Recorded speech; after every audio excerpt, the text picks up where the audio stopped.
j'ai relu le livre de Joanne Marcotte pour en finir avec le gouvernement.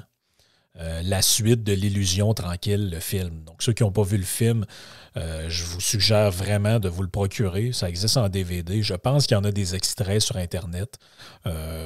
Ça se trouve, là. Mais je vous suggère le livre.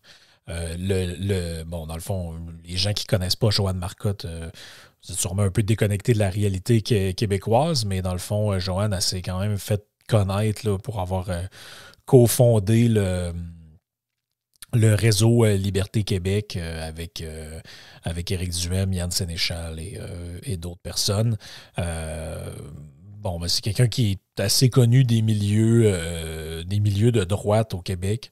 Elle a écrit, en fait, en 2006, elle a un peu fait...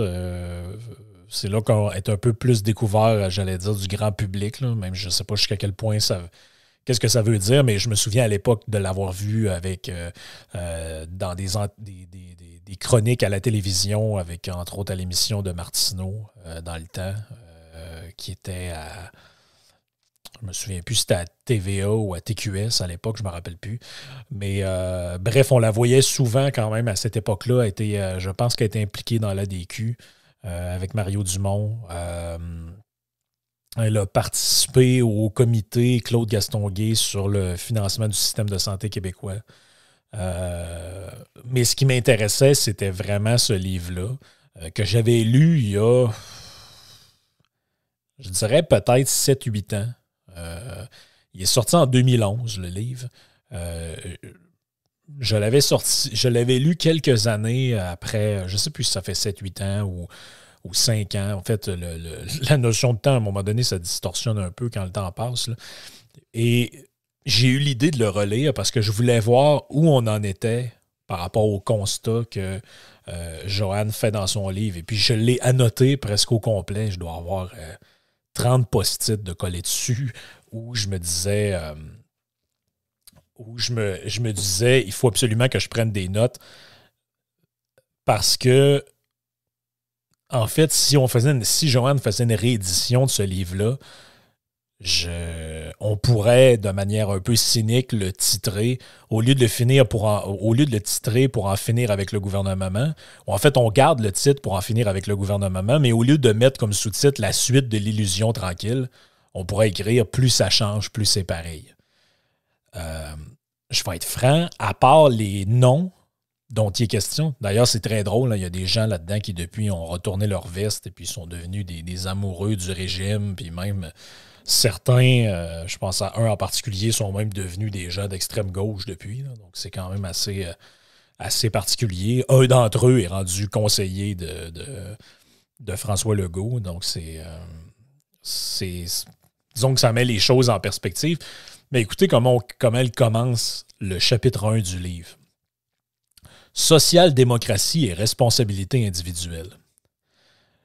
En fait, elle cherche à comprendre dans le début du livre le renoncement à la liberté pour le Québécois moyen, comment ça s'est fait. Et ce qu'elle essaie ce qu'elle avance comme thèse, c'est que ça s'est fait avec l'arrivée de la social-démocratie. Je vous lis ce qu'elle écrit. « Je ne saurais dire à quel moment de leur histoire les Québécois ont renoncé à exercer leur liberté et responsabilité individuelle, mais il semble que bon nombre d'entre nous ayons perdu cette fierté caractéristique des générations qui nous ont précédés. Il suffit en effet de fouiller dans les archives vidéo de la famille ces précieux bijoux qui transmettent à travers les âges l'âme d'un peuple pour y déceler une force de caractère aujourd'hui disparue. Les gens ont de quoi, ces gens au port droit et fier, résilients et résolus à améliorer la qualité de vie des leurs, ne se reconnaissent peut-être que très difficilement dans le concert des lamentations quotidiennes de leur progéniture. » Mais je veux dire, le concert des lamentations, ça l'a explosé. Là.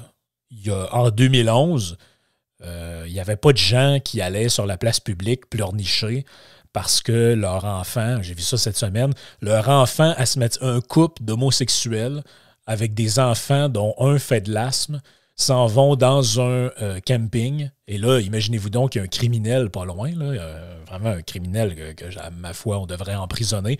Il se fait un feu de camp dehors dans un camping. Tu parles d'une idée quand même. Et l'enfant avec de l'asthme là, a été vraiment indisposé par la mauvaise qualité de l'air. Donc, la micro-agression par la bûche qui brûle. Et là, c'était dans le journal La Presse. Avoir su, je ne serais jamais allé dans un endroit où il y avait une si mauvaise qualité de l'air. Donc, ça m'a bien fait rire quand j'ai lu cette expression-là. Le concert des lamentations, mais c'est quand même assez incroyable. Ensuite, elle parle du citoyen enfant. Le citoyen enfant, c'est qui? C'est celui qui est incapable de prendre les bonnes décisions pour lui. Pensez aux 2-3 dernières années. C'est assez parlant. Et ça, c'est vraiment le bout qui m'a le plus marqué dans cette partie-là, au moins du livre. Là.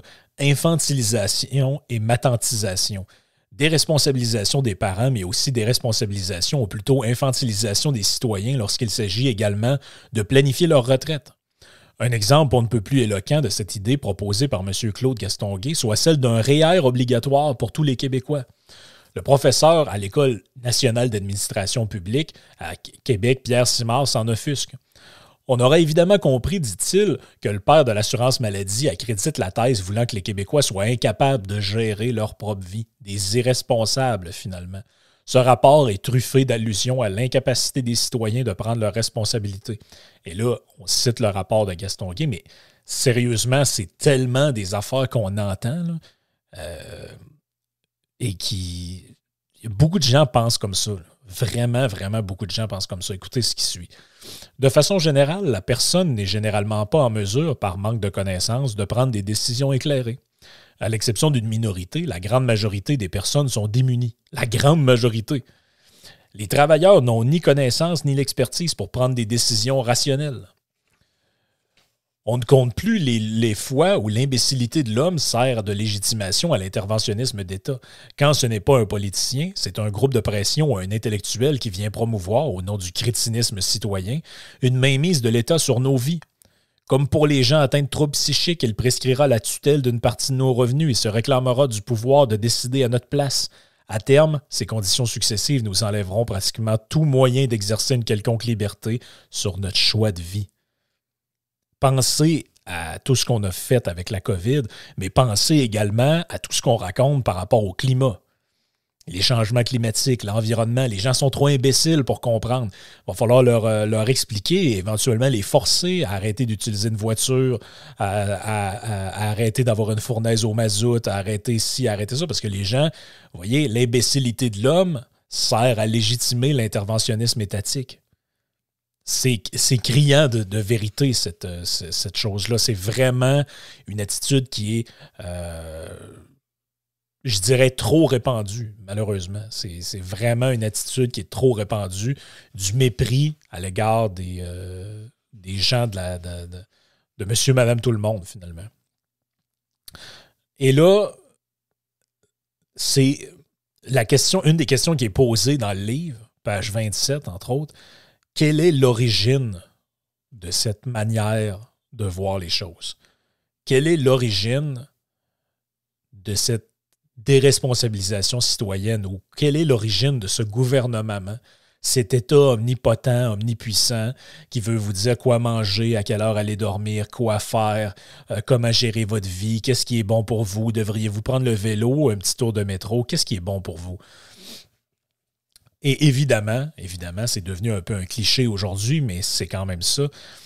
On parle du remplacement de l'Église par l'État. Cette montée de l'expansionnisme d'État dans l'histoire canadienne et québécoise est somme toute récente, nous apprennent les historiens, les économistes historiens. Fondateur du think tank Atlantic Institute for Market Study, Brian Lee Crowley conçoit que le Canada s'est effectivement transformé.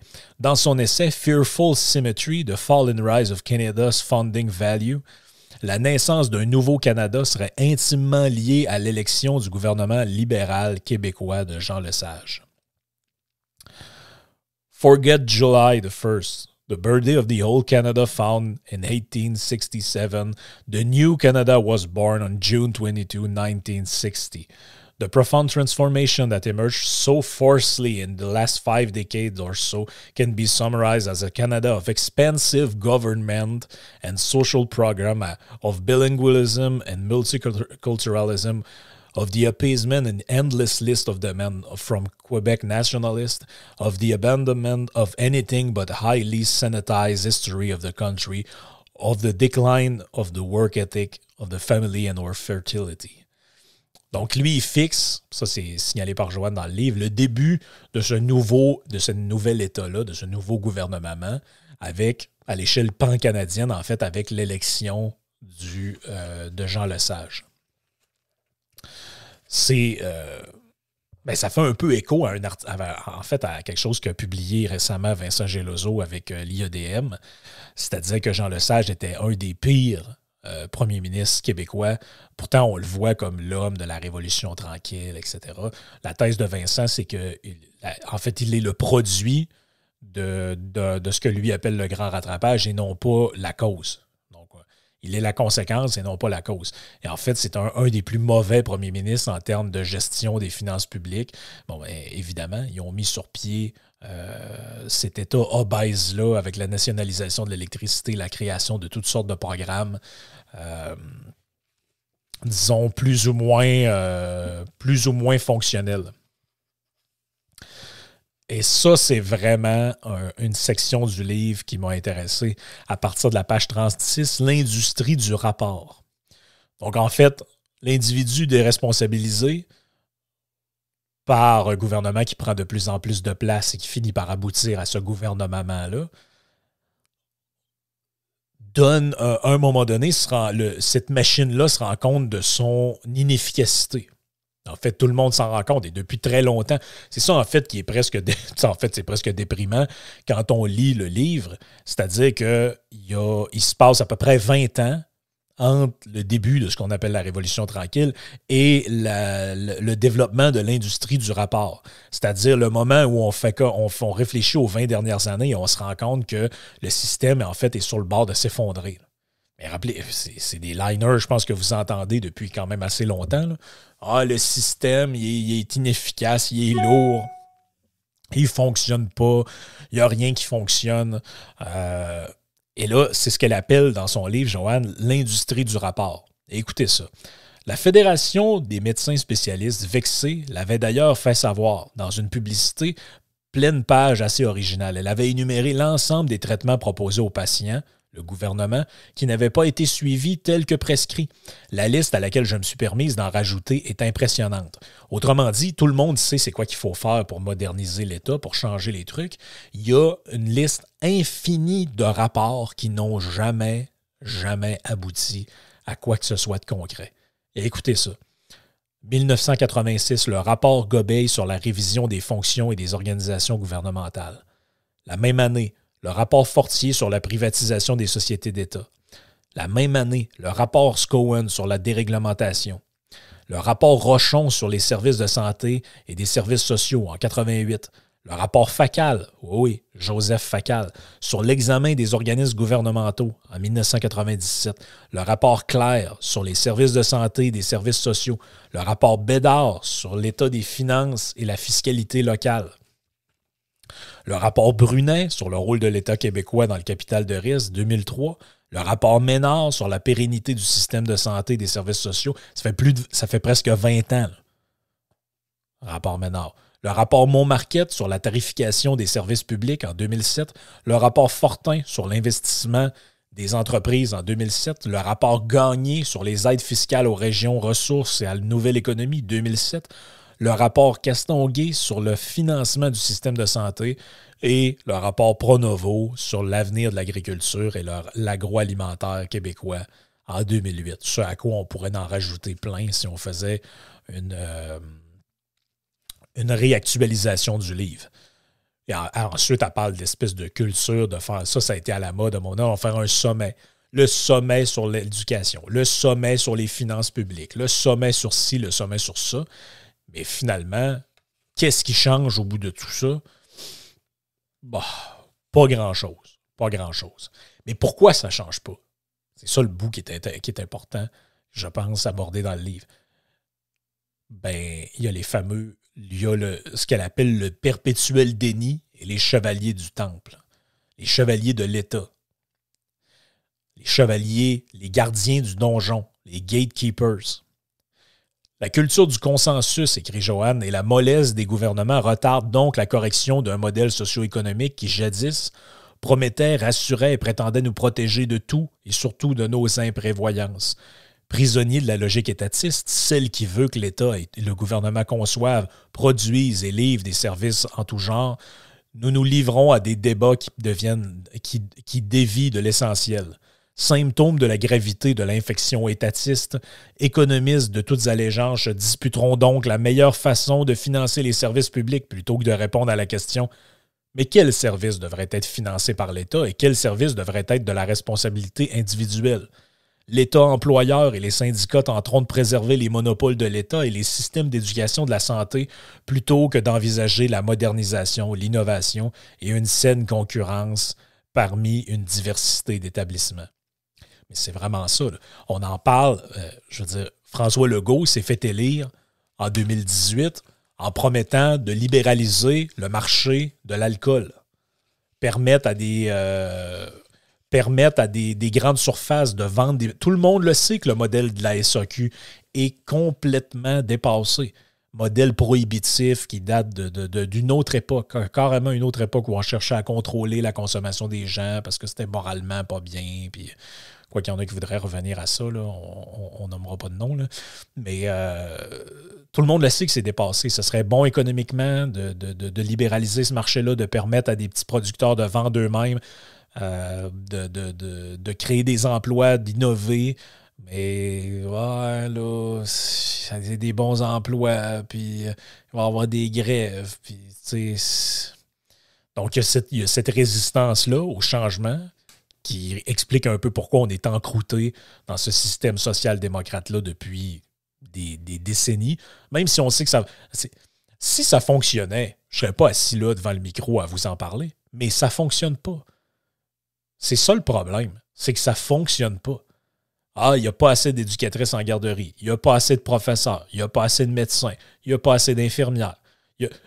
Tout ce que touche le gouvernement aboutit à une espèce de pénurie perpétuelle, de rationnement.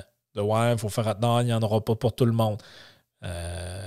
C'est ça qui est le problème. C'est que si ça fonctionnait, moi, je veux dire, dans l'absolu, je penserais peut-être que c'est pas on pourrait avoir un meilleur système, mais je fermerais ma gueule, mais ça ne fonctionne pas. Ça ne fonctionne pas. Comme en témoigne, la preuve que ça ne fonctionne pas, c'est toute la liste des rapports infinis où on parle de comment il faudrait changer ci, il faudrait changer ça. Regardez encore ce qu'est en train de faire Christian Dubé avec le système de santé. Un autre rapport, une autre patente, une autre affaire de modernisation. Mais qu'est-ce qui va changer au bout du compte? Peu de choses, probablement.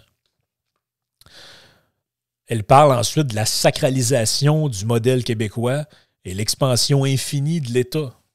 Ça, c'est moi qui le résume ainsi. S'il y a un sujet, écrit Joanne, pour lequel nous devons encore de marcher sur des œufs au Québec, c'est bien celui de l'héritage de la Révolution tranquille. Et quand je dis que c'est d'actualité, là, l'article qu'a publié Vincent Geloso dans les derniers jours parle de ça. Là. Les premiers ministres selon leur gestion des finances. Et ça n'a pas été trop long que les amoureux de Jean Lesage sont sortis de leur trou. C'était dégueulasse, puis ça a été le meilleur, puis nous allons mettre chez nous, puis toute la patente. Les chiffres sont là, les amis. Les chiffres sont là. Encore aujourd'hui, remettre en question cet héritage est délicat, sinon périlleux, ce que je viens de dire. On le sait maintenant, l'époque de la Révolution tranquille n'est pas tant une époque de grande innovation qu'une période où le Québec s'est mis à jour. Une époque de rattrapage essentiellement. Donc là, je pense qu'elle fait écho à ce que raconte Vincent. Mais pour les constructivistes de l'époque, c'était les années 60. Le monde était beau, le ciel était bleu et c'était le début d'un temps nouveau. Au cours de cette période, les parents des baby-boomers se sont offerts la gratuité des services d'éducation pour leurs enfants et un accès universel aux hôpitaux pour leurs parents.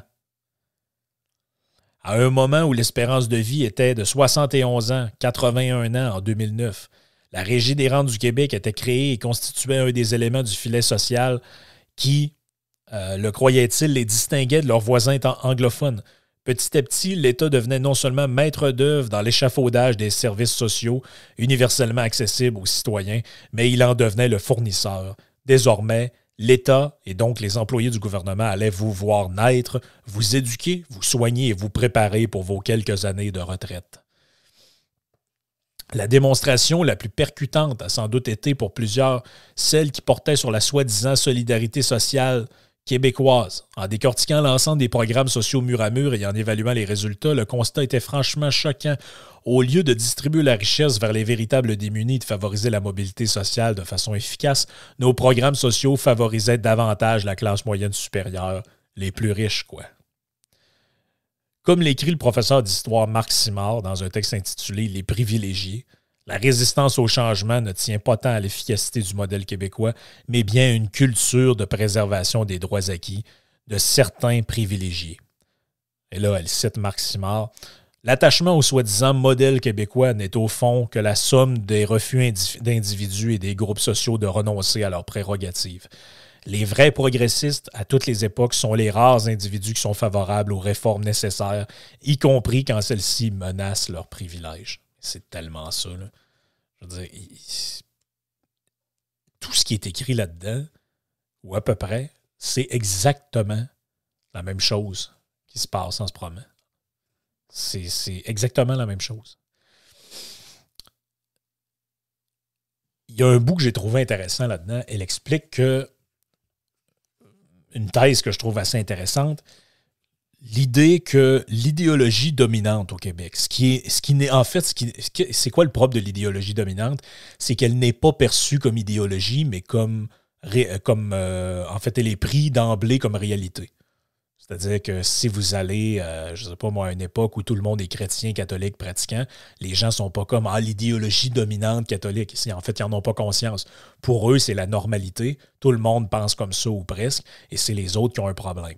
Mais au Québec, l'idéologie dominante, ce qui est pris pour acquis par une très vaste majorité des gens qui, en tout cas, qui interviennent dans le milieu médiatico-politique, c'est une forme de populisme de gauche.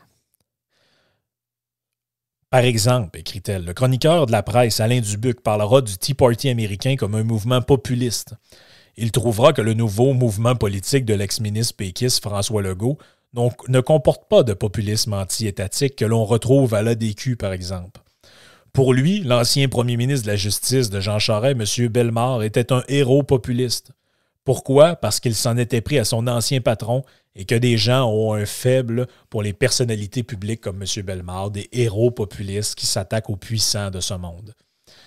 De façon simpliste, et je le serai ici, il semble qu'on qualifie de populiste ce qui charme et plaît au peuple par opposition aux réflexions beaucoup plus songées provenant des élites. Finalement, le populisme, c'est le recours à la facilité, quoi. Promettre l'impossible et surtout raconter au bon peuple ce qu'il veut bien entendre. Je prétends que le populisme de gauche fait tellement partie du discours ambiant qu'on ne le reconnaît même plus. L'idéologie dominante à partir de laquelle on juge toutes les autres serait le populisme de gauche. En fait, ce recours aux sensibilités, pour ne pas dire aux sensibleries, fait tellement partie du bavardage et du commentaire de nos bien-pensants que ces derniers se croient dispensés de produire un commentaire, un argumentaire. Mais ça, je veux dire,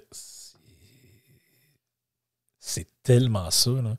C'est-à-dire, regardez combien de fois vous lisez des articles et il y a des espèces de clichés social-démocrates là-dedans, des patentes, des histoires de peur. En fait, c'est que cet a priori-là d'une espèce En fait, ce qu'elle décrit, Joanne, là-dedans, c'est ce que moi j'appelle le dôme depuis longtemps, là. C'est-à-dire cette espèce de... Tu sais, il y a un livre, puis en fait, tout ça est une métaphore qui nous ramène un peu à l'histoire de Platon puis l'allégorie de la caverne. C'est-à-dire que les gens qui sont dans la caverne ne savent pas qu'ils sont dans une caverne. Il y avait un livre qui est une version un peu moderne de ça, de l'allégorie de la caverne, qui s'appelait The Country of the Blind. Et c'est l'histoire d'un village un peu isolé où les gens sont aveugles. Mais si tout le monde est aveugle, personne ne sait que c'est pas normal d'être aveugle. Vous comprenez l'idée? Ben, c'est ça un peu l'idéologie dominante qui est incrustée. L'anti-américanisme, ça en fait partie. La haine de l'anglais, ça en fait partie. L'aspect tricoté serré, ça en fait partie. Toutes ces affaires-là, en fait, qui pourraient nous ramener au livre Les 36 cordes sensibles des Québécois, c'est vraiment quelque chose qui est en fait, on touche à quelque chose là-dedans qui est de l'ordre presque de l'intangible. Elle amène l'aspect de l'analyse de la politique selon ce qu'on appelle la théorie des choix publics. Et la théorie des choix publics, c'est quoi? C'est la recherche du profit électoral. Donc, pourquoi ça ne change pas en réalité? Donc, si je récapitule, l'individu progressivement déresponsabilisé engendre le gouvernement. Le gouvernement entretient cet individu-là dans une espèce de cercle vicieux où il est de plus en plus responsabilisé, déresponsabilisé, de plus en plus materné. On sait que le système ne marche pas. On produit tous les rapports du monde pour le modifier. Pourquoi il ne modifie pas? Parce qu'il y a les gardiens du temple, les gardiens du donjon, et aussi parce que le discours dominant est une validation toujours un peu implicite et inconsciente de ce modèle-là. Et les politiciens, eux, ce qui nous amène au prochain point, n'ont aucun intérêt objectif à changer ce régime-là, puisqu'il arrange un peu tout le monde dans le processus. Bon, il y a des gens qui sont complètement lésés par le processus, par le système, mais ils le sont de manière sectorielle ou temporaire. Les autres trouvent les gens qui travaillent dans des sociétés d'État ou les gens qui sont dans des syndicats, whatever, ils n'ont aucun intérêt à ce que ce système-là soit changé, soit modernisé, parce que comme le rappelle avec l'histoire, avec la citation de Marc Simard, c'est les vrais progressistes sont ceux qui, à toute époque, ont supporté les changements nécessaires, les réformes nécessaires, même si ça remet en cause leurs privilèges et leurs acquis. Je la cite. Du côté des bureaucrates, les économistes posent comme hypothèse que ceux-ci visent à augmenter leur pouvoir d'influence auprès de la classe politique et leur statut au sein de la fonction publique. Pour ce faire, ils voudront augmenter la taille de leur bureau, augmenter leur personnel, leur budget, accéder à des postes qui leur permettront un accès direct aux sous-ministres, aux politiciens, au bureau du premier ministre. Politiciens et bureaucrates peuvent être de grands complices lorsqu'il s'agit de concocter des politiques publiques visant à acheter le vote de certaines clientèles. Hein? Je sais pas, ça vous rappelle pas rien, ça. Mais les relations peuvent également être antagonistes. S'il survient au gouvernement un gouvernement qui menace les droits et les acquis et le pouvoir de la bureaucratie. Autrement, autant leur accorder ce qu'ils veulent, se diront les politiciens. Achetons la paix, plutôt ça que de voir la machine se tourner contre nous. La vision de l'économiste des choix publics introduit un autre joueur dans le processus des choix publics, les groupes d'intérêt. Ce sont des groupes extrêmement bien organisés, quelquefois même financés par l'État, qui font pression sur les gouvernements pour obtenir des mesures protectionnistes, des monopoles, des subventions et autres privilèges.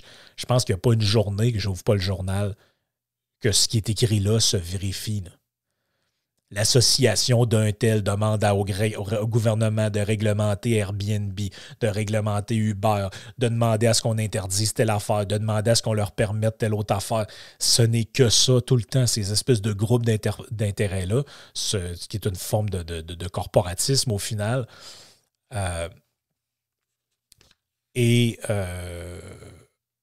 Se vérifie en fait chaque jour. Il y a des affaires qui sont intéressantes là-dedans. Elle parle, entre autres, du système de péréquation comme d'une espèce de forme de BS métatique. En fait, la péréquation est une subvention au modèle québécois. C'est-à-dire que le Québec, encrouté dans son immobilisme, qui ne veut pas trop se développer, qui ne veut pas exploiter ses ressources, qui ne veut rien faire, qui ne veut pas libéraliser et qui se complaît dans une espèce de gouvernement. Mais le gouvernement est maintenu sous perfusion est sur le respirateur artificiel par cette espèce de par le financement du gouvernement fédéral. C'est-à-dire que le système ne fonctionne pas, on sait très bien qu'il est non viable, mais comme à chaque année, il y a une ponction d'argent dans le système pour boucler la fin du mois, puis pour essayer que ça fonctionne, ben c'est une subvention et un incitatif à perpétuer ce modèle-là. Puis là, elle parle d'un truc qu'avait fait Claude Monmarquette, que j'ai trouvé vraiment intéressant, dont on a déjà parlé avec Vincent Geloso et Yann dans le podcast du Trio économique. J'essaie de retrouver le passage exact. Je vais vous dire ça. Ça sera pas long. Je l'ai quelque part ici, puisque j'ai mis le collant sur la bonne page. Ça sera... je pense que j'ai mis le collant sur la mauvaise page. Mais en gros, qu'est-ce que Monmarquette démontrait là-dedans, je crois, de mémoire, c'est que... Oui, je l'ai ici. On l'a vu en 2010 lorsque le gouvernement a choisi d'augmenter la TVQ plutôt que d'augmenter les tarifs d'électricité. Donc, quand Stephen Harper a baissé la TPS, qu'est-ce qu'a fait Charest? Il a augmenté la TVQ. Et là, il y en a qui disaient, ouais, mais si vous avez besoin pour vous financer ou quoi que ce soit, ben augmentez mettez les tarifs à la juste valeur marchande.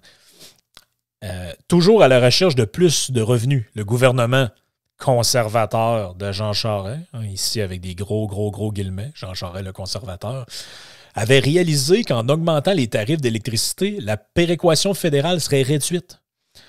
Autrement dit, selon l'économiste Claude Monmarquette, toute hausse des tarifs d'hydro serait annulée à 50% par une diminution automatique de la péréquation fédérale. Interrogé par Denis Lessard du quotidien La Presse, Monmarquette reste perplexe. Cela augmenterait notre richesse collective. Comment peut-on s'opposer à ça? Ça nous sortirait d'un programme destiné aux provinces pauvres.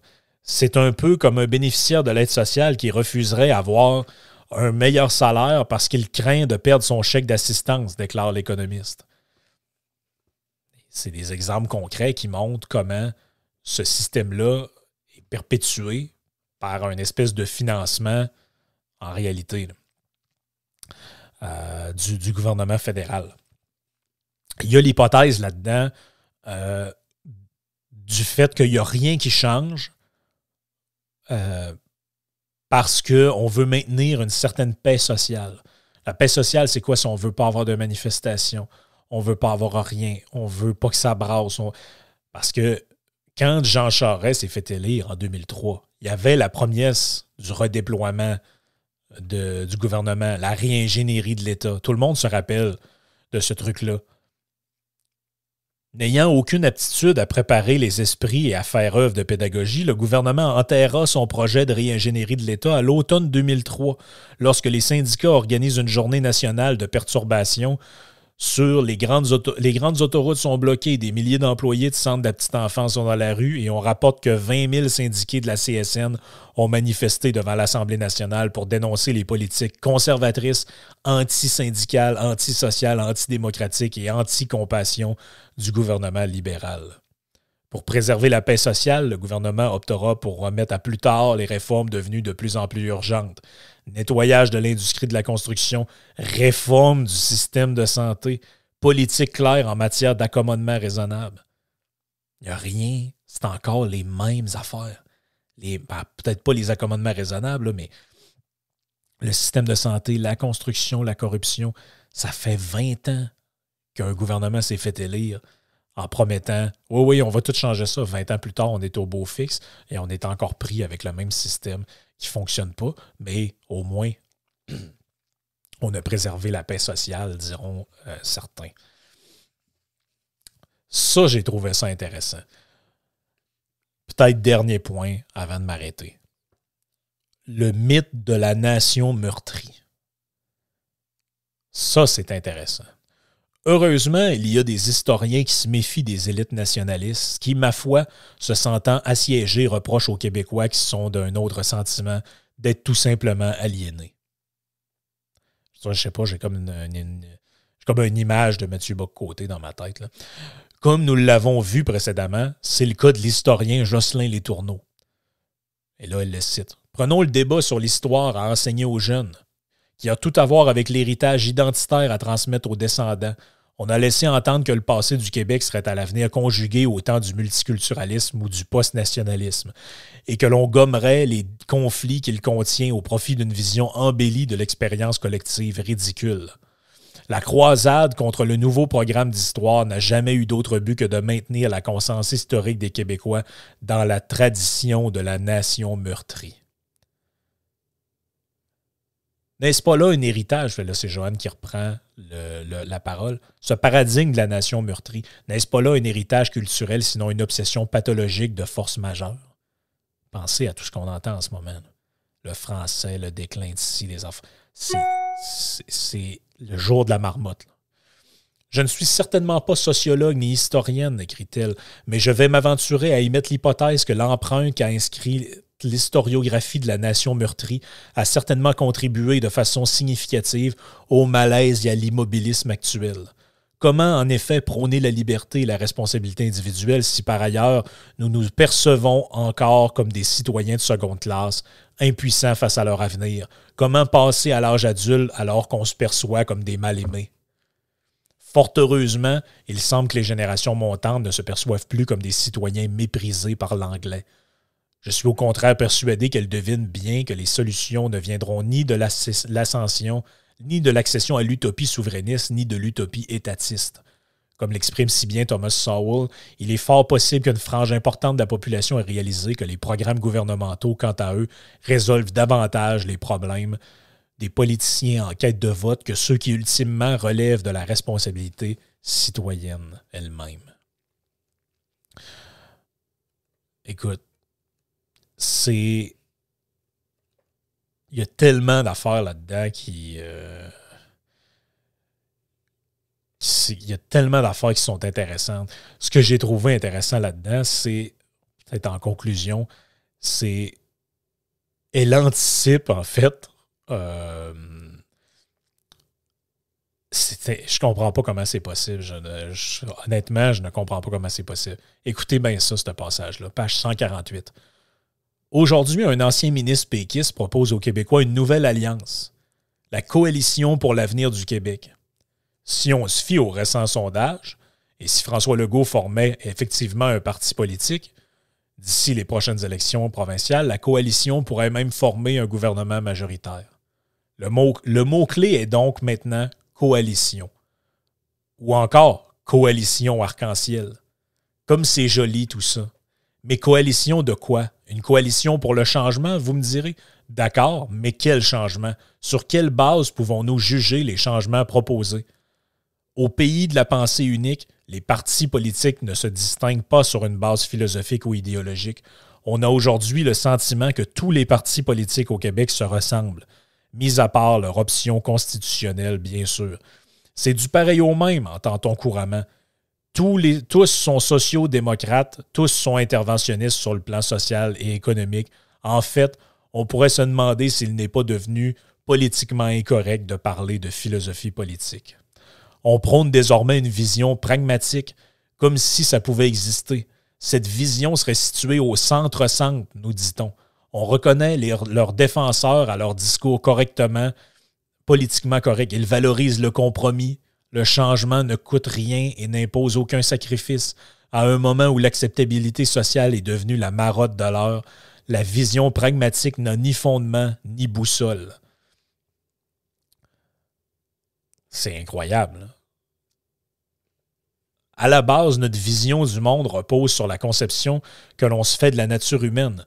L'homme mérite-t-il qu'on lui fasse confiance? Est-il mieux placé pour connaître ce qui est bon pour lui et les siens? Selon Sowell, encore Thomas Sowell, la conception que nous avons du monde et de l'homme est importante de plusieurs façons. Elle colore l'idée que nous nous faisons de la relation entre les individus, entre l'individu et l'État. En termes de politique publique, de même qu'elle influencera le regard que nous portons sur la vie en société, sur les concepts d'égalité, de justice, du pouvoir. Certes, nos débats politiques sont un magma d'intérêts particuliers, d'émotions, de lutte, de personnalité, de corruption. Alors, avant de parler de gauche, de droite, de toutes les autres étiquettes politiques, j'ai pensé qu'il serait bon de vous raconter ce que j'ai compris des deux grandes visions conflictuelles que nous présente Sowell. Et là, en gros, elle fait la distinction entre la gauche et la droite, mais ce qu'elle explique là-dedans un peu, c'est que dans la politique québécoise, comme le discours dominant implicite, comme l'idéologie dominante inconsciente et incrustée dans dans l'esprit collectif ou dans la société et le populisme de gauche, toute coalition finira inévitablement par pencher à gauche. Et je ne sais pas comment elle a fait pour entrevoir que la CAQ, ça ferait ça, mais il y a beaucoup de gens qui y ont cru, beaucoup de gens qui se sont fait berner aussi. Là.